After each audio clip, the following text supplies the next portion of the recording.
Hey everyone, welcome back to our channel hashtag Walk with Len, where we break down real world finance to help you build a brighter future right here in the Philippines. Today we are diving deep into a game changing concept: assets by options, liabilities, remove them. If you are tired of living paycheck to paycheck, struggling with utang, debts, or dreaming of that beach house in Boracay, this video is for you. We will explore what this means, why it matters in our Pinoy context, and how you can apply it to level up your life. Stick around.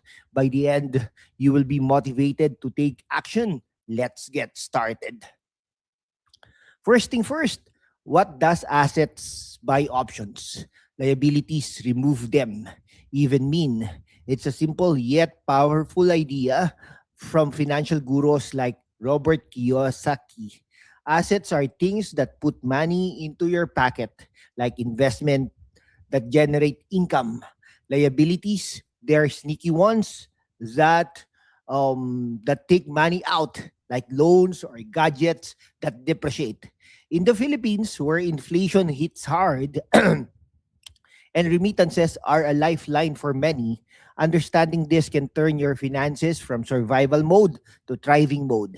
Imagine assets giving you choices: travel, education, retirement, while liabilities chain you down. Here in the Philippines, we are resilient, bouncing back from typhoons, economic dips, and even pandemics. But with rising costs in Metro Manila or Cebu, and average salaries around 20,000 to 30,000 a month, many of us fall into the liability trap, buying the latest iPhone on installment or racking up credit card debt for fiestas. Assets, on the other hand, can buy you options like starting a sari-sari store that pays dividends or investing in pag-ibig funds.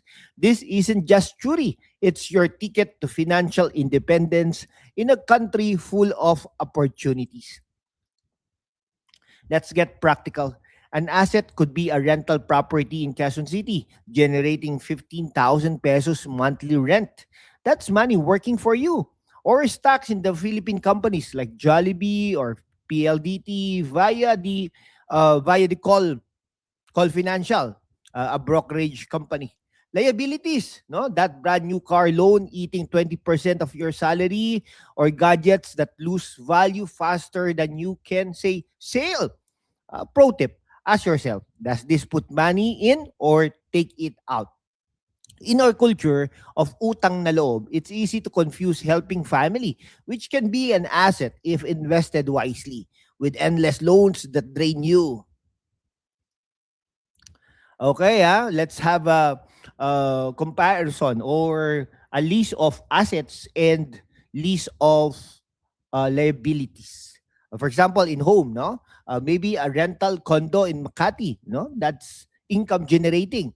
You can make a rent, and then you can be able to earn from it. Okay, mortgage house you live in, ongoing payments, yung mga hulugan, di ba? Transport, tricycle business. That is a good one, huh? A boundary of maybe 200 pesos a day. Oh, you can be able to earn from it also, no? I do not know if that is 200 pesos eh. But for example, for liabilities naman, personal car loan. Wow, ha? And investments, mutual funds via call financials, uh, high interest credit card debt. Ayan, mahirap, no? Uh, okay, so let's have a real life Pinoy stories. No? Meet one, a teacher from Laguna. He started with liabilities, loans for a wedding and gadgets, but he flipped the script. Invested in a small online business selling adobo mixes on Lazada. Now his assets buy him options like funding his kids' college, or Maria, an OFW who remitted wisely into real estate instead of splurging. These stories inspire me. Ordinary Filipinos turning the tide. You can too. Action time. Step one. Okay, audit your life. Grab a notebook or app like Money Manager, list everything Your BPI savings, asset, that's asset. No? That GCash loan, that's liability. Okay.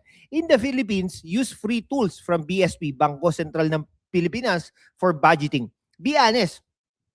It's motivating to see where your money really goes. Remember, knowledge is power. Okay, liabilities, remove options. So eliminate them. Pay off high interest debt first. Snowball. Those 3% monthly credit cards and up fast. Negotiate with banks or use debt snowball method. In the Philippines, consolidated via cooperatives like those in rural areas, I cut my own gadget habit and save 5,000 pesos monthly. You know, oh yeah, grabe. From this plan, no, I decreased into this plan. I save more than 5,000, no? Imagine what that could you do for you. Okay, now flip to assets. Start small.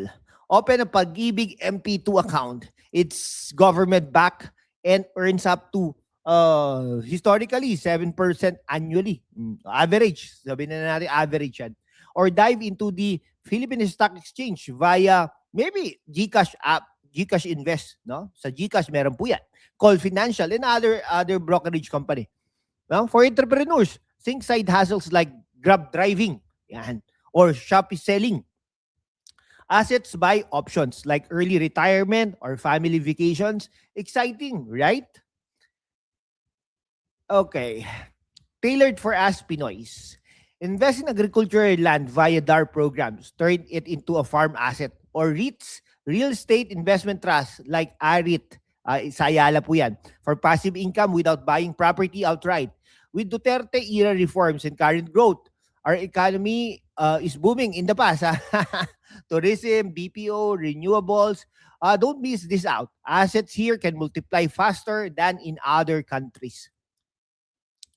Okay, challenges? Of course, there are. Family expectations, bigay mo na lang. Set boundaries. Educate them on assets.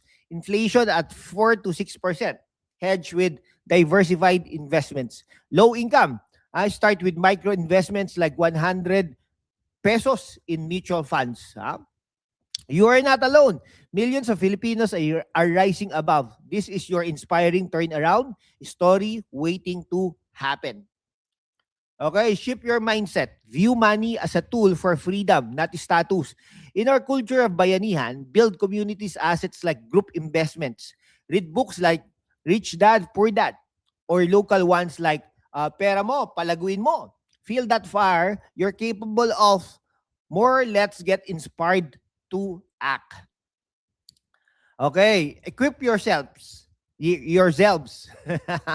Your apps like Investa or Coins.ph for crypto and assets. Join communities on Facebook like Pinoy Investors or attend free BSP webinars. For liabilities, use Credit Information Corp to check your score. These are free or low cost. Perfect for starting today. Picture this. In 5 years, your assets fund a dream business or world travel. Liabilities gone. This isn't just info. It's a blueprint for a life of options. Think of heroes like Henry C., who started with assets mindset. You have the potential. Believe it. So what's your first step? Comment down below. I'm auditing my finances, for example. Like, subscribe, and hit that bell for more Pinoy finance tips. Share this with a friend. It could change their lives. Download, no?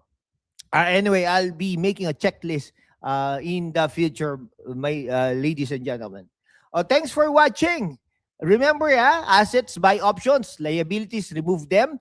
Choose wisely. Philippines, you are stronger than you think. See you next time. Stay motivated, stay inspired. Mabuhay.